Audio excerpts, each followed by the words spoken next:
Natural explosion took place at Yellowstone National Park. A geyser suddenly. Two explosions, one day.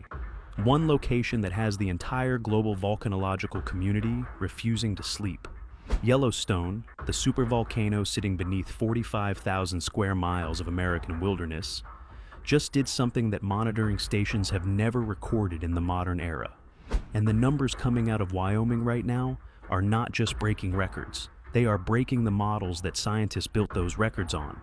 The ground is moving, the heat is rising, and the question that nobody in the United States government wants to answer out loud is now impossible to avoid. Hi, my name is Daniel, and this is Natural Disasters. What actually happened? The timeline: May 2026, Yellowstone National Park. Population of permanent residents inside the caldera boundary, approximately 300. Population of the planet, standing directly above one of the three largest supervolcanoes ever to exist on Earth. May 7th, 2026. 6:22 in the morning, Mountain Standard Time.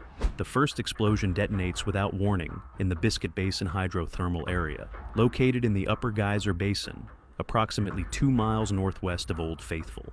The scientific term for what happens when superheated water trapped beneath the surface flashes instantly to steam and blows the rock above it apart, rips a crater measuring 60 feet across into the boardwalk area. Witnesses describe the sound as a cannon shot echoing off the surrounding tree line. Debris, including rocks, mud, and scalding water, launches 150 feet into the air. Park rangers begin evacuation of the Upper Geyser Basin immediately. Visitors who arrive for the morning Old Faithful eruption are directed north along Highway 89. Cell service, as anyone who has ever visited Yellowstone knows, is essentially decorative out there. Communication delays mean that for 40 minutes, incident commanders at Mammoth Hot Springs are working from incomplete information. Then the second explosion hits, 11:47 in the morning, same day. Different location, a second hydrothermal detonation tears open a new crater at Norris Geyser Basin. This explosion is larger. The crater measures over 90 feet in diameter. Ground sensors at the Norris monitoring station register a seismic signature equivalent to a magnitude 2.8 earthquake in the same instant the explosion occurs. Two hydrothermal explosions, one day, 22 miles apart. By 2 in the afternoon, Yellowstone National Park issues a full closure of all hydrothermal basin areas. By 4, the closure expands to include all backcountry trails within 5 miles of the caldera boundary.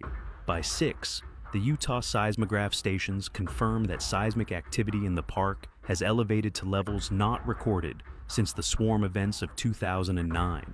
The U.S. GS Yellowstone Volcano Observatory updates the volcano's alert level. The word they use is advisory, but the number of scientists making emergency calls to each other that evening suggests the internal conversations are using somewhat stronger language. Yellowstone's anatomy of destruction. Here is the thing about Yellowstone that most people fundamentally misunderstand. And I say this with genuine affection, because I misunderstood it myself for years. Yellowstone is not a volcano in the way that Mount St. Helens is a volcano. It is not a cone. It is not a mountain that might blow its top. The volcano is the landscape. The entire Yellowstone caldera, 45 miles long, 30 miles wide, is the collapsed remnant of the last super eruption. You are not looking at a volcano when you visit Yellowstone. You are standing inside one. The magma chamber sitting beneath the park is not a simple pool of molten rock. It is a layered, complex, partially molten system extending from 3 miles beneath the surface down to depths exceeding 30 miles. Recent seismic tomography, the technique that uses earthquake waves to take three-dimensional images of the Earth's interior, reveals that the upper magma reservoir alone measures roughly 55 miles long, 18 miles wide.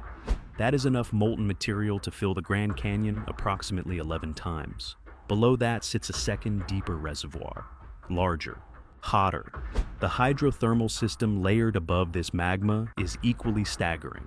Yellowstone contains more than 10,000 hydrothermal features, representing the largest concentration of hydrothermal activity on the surface of the planet. This system is not decorative. It is the pressure release valve sitting between 2 million years of accumulated magmatic energy